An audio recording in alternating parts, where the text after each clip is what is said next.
Za siba, lakini kwa hivi sasa kabla tukuambie mengi kuhusu mahojiano, tuelekea alipo Rais wetu Daktari William Samoei Ruto, ikiwa ni mpango kazi ambao unawekwa bayana katika siku ya leo, ikiwa ni mwaka 2023 mpaka mwaka 2022 mpaka 27. Mengi yamezungumzwa kama kupata nafasi za kazi kwa watu 1.2 kuimarisha sekta yetu ya fedha, mali asili na kadhalika. Kabla nikueleze mengi, tumsikie anachozungumza rais. And welfare of all our citizens, particularly those at the bottom of the economic pyramid. These commitments are intricately detailed within the bottom-up economic transformation agenda. Consequently, it became imperative to ensure that the MTP4, together with the county integrated development plans, are aligned to the bottom-up economic transformation agenda objectives and priorities.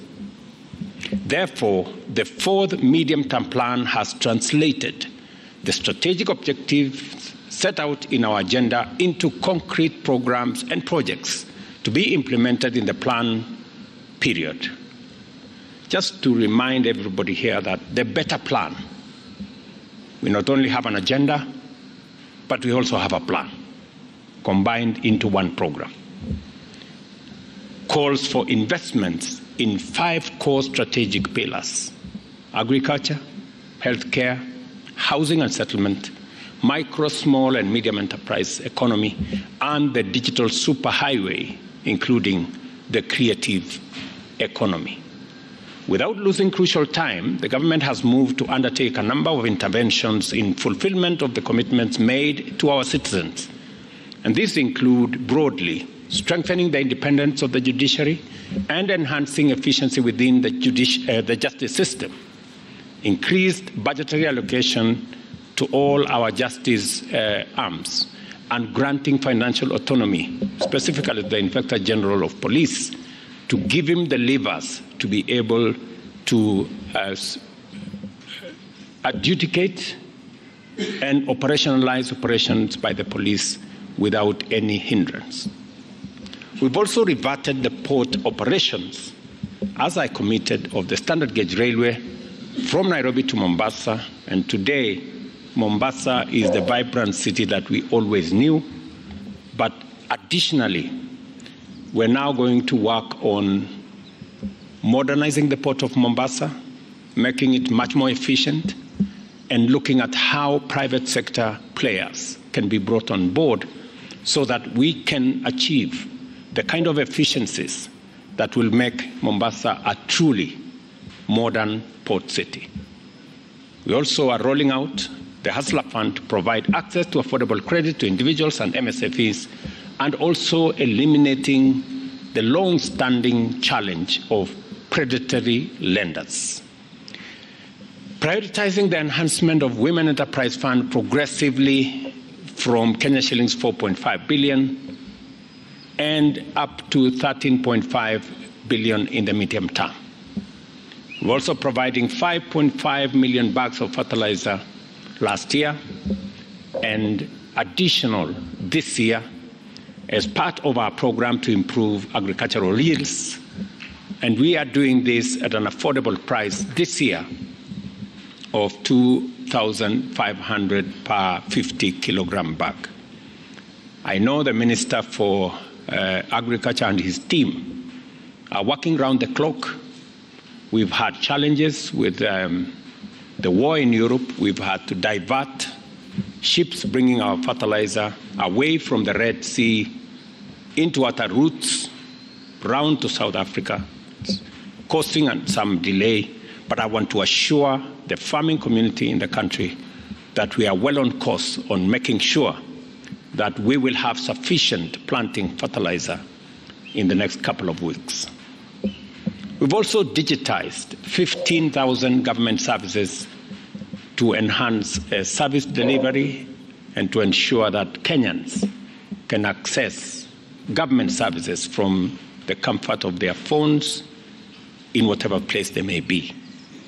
We're also undertaking the construction already of 103,000 affordable housing units countrywide. And just yesterday or the day before, we signed into law the new framework that will guide the affordable housing program, our target being not just housing units, but decent living livelihoods for our people, and also enhancing employment opportunities and driving our construction industry to make sure that it informs the growth of our economy. Formulation and implementation of the new funding model for our tertiary education is also underway to address the needs of students, especially those from vulnerable backgrounds. The model has been used to provide financial support for first-year students joining tertiary institutions, both in 2023, and is the model that is informing what we are going to do this year.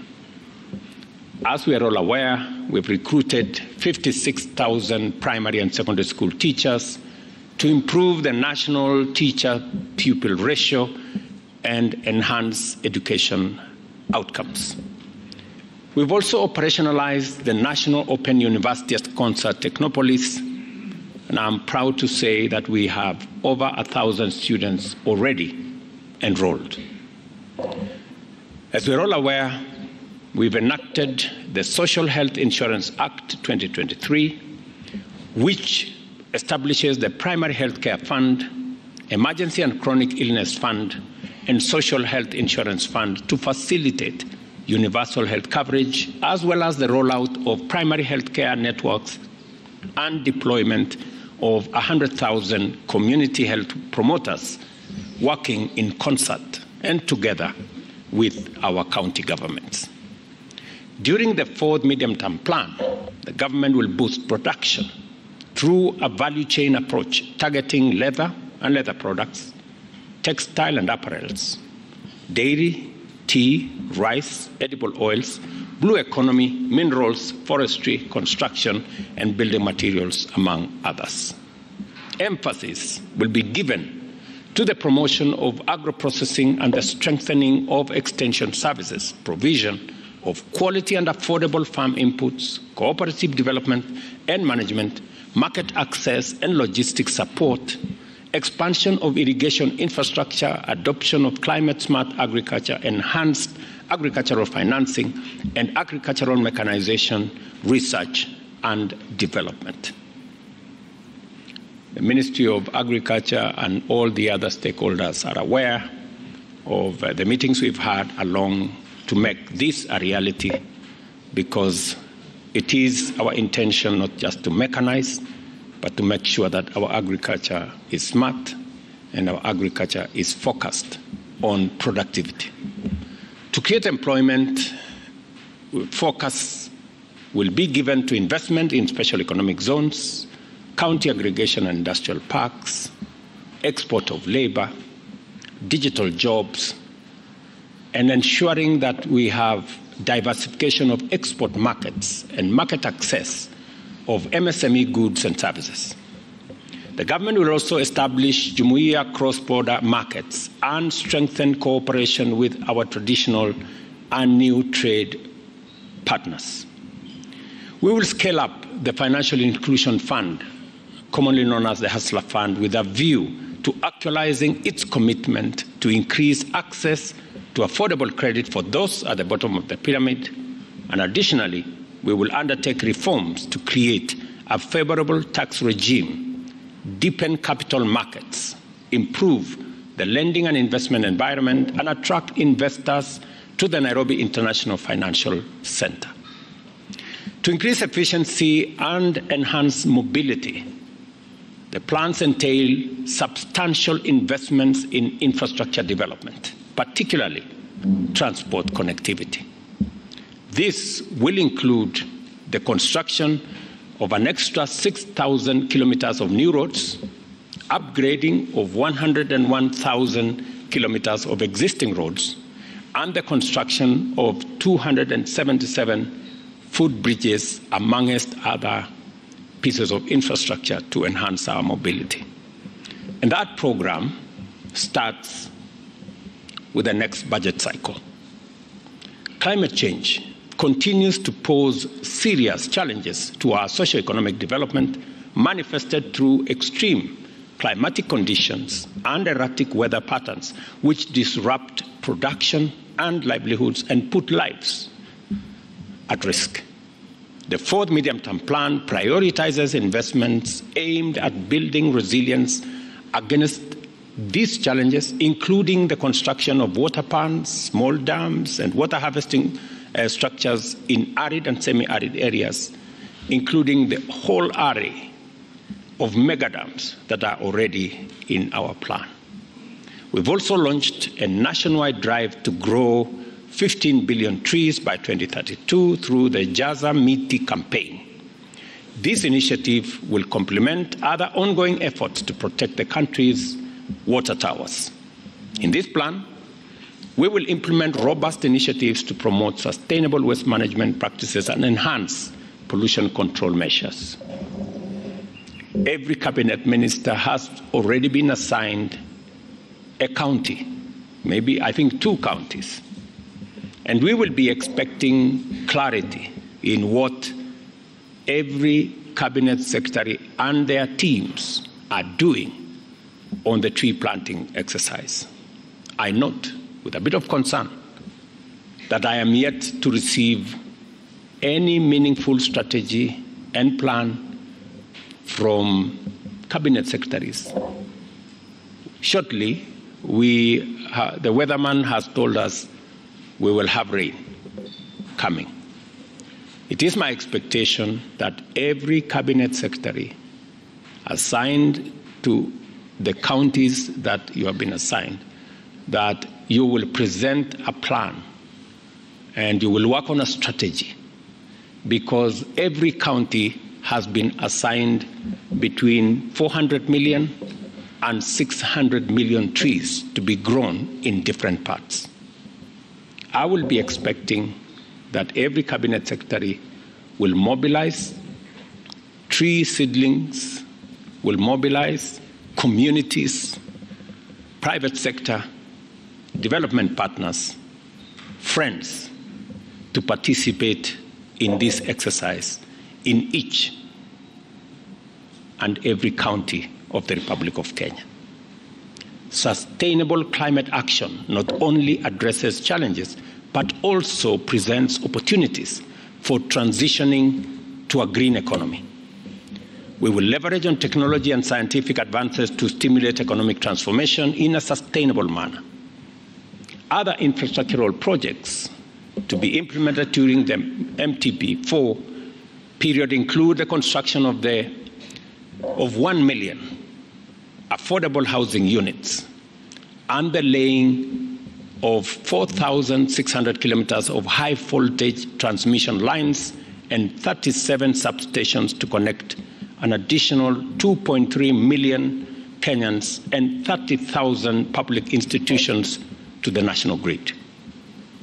Additionally, an extra 100,000 kilometers of fiber optic cable will be laid as part of our national fiber optic backbone infrastructure program. Already, the different actors in this space, from ICTA to Kenya Power to the Ministry of ICT, have been aligned, and we intend to deliver this. Instead of the 5-year plan we had planned, we have already found innovative ways to deliver this in the next 2 years. Access to quality and affordable healthcare remains a key priority of the government and will therefore expand the social health insurance scheme focus on the Afya Bora Mashinani model targeting 10.8 million households. We'll also digitize health services and improve health infrastructure. Already, the program has been agreed between Treasury and Ministry of Health on the digitization process, and that process has started enumerating and enlisting citizens onto the platform, so that by June this year, we will be going the rollout of services under our new health infrastructure. Over 20,000 health workers will also be recruited to support the health commodities supply chain. We all know that KEMSA has always been a thorn in the flesh, if I may say. But we have taken steps to make sure that not only KEMSA is digitized, but professionalized, and we are giving them additional staff because health commodities are a big part of the delivery of our universal health program. Our human capital development, our commitment is to achieve the following critical targets: recruit and train 116,000 teachers and automate the basic education system, expand technical vocational education and training, and scale up admissions to the National Open University, as well as open distance and e-learning. In addition, the institutional framework for financing tertiary education has been adopted and will be strengthened in the medium term. Recognizing the critical role of science, technology, and innovation in Kenya's competitiveness, we undertake to mobilize funding for research and development and enhance budgetary allocation to the sector towards the attainment of the 2% of GDP guideline in line with the internationally accepted standards. The plan also includes building science and technology innovation parks and establishing a national center for innovation, technology transfer, and commercialization. Kenya is a universally respected global sports powerhouse with potential to dominate even more sporting and athletic disciplines. To support talent, sports, and arts, the government will continue to implement Talanta Hela as an initiative for monetizing talent and putting money in people's pockets. We will also expand sports and arts infrastructure and promote sports tourism to support international sporting events.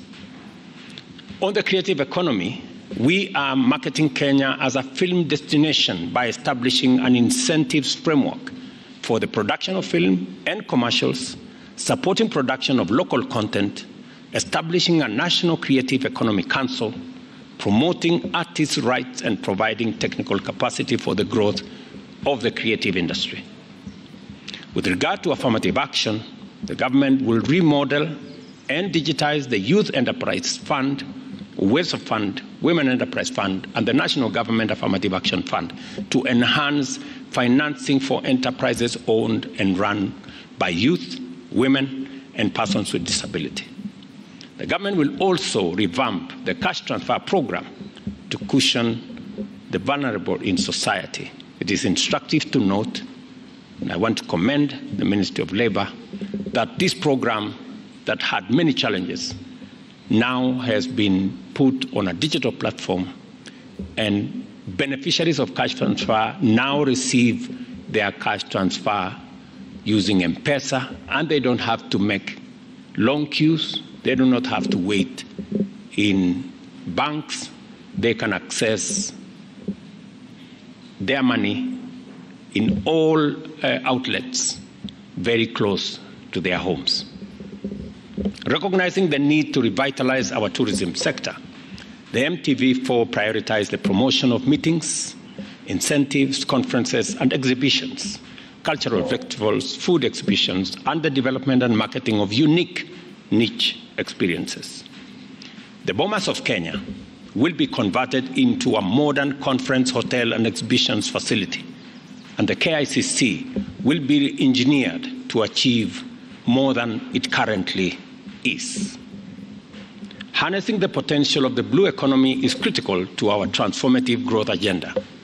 During the MTP4 period, we will focus on establishing requisite infrastructure, enhancing skills and development, and ensuring maritime safety and security. I am seized of what Mvurya and team are doing in this space, and we are making tremendous progress on unlocking the potential in that sector. I hold the firm conviction that by upholding the rule of law and efficient justice systems, the government of Kenya will create a conducive environment for economic and social transformation.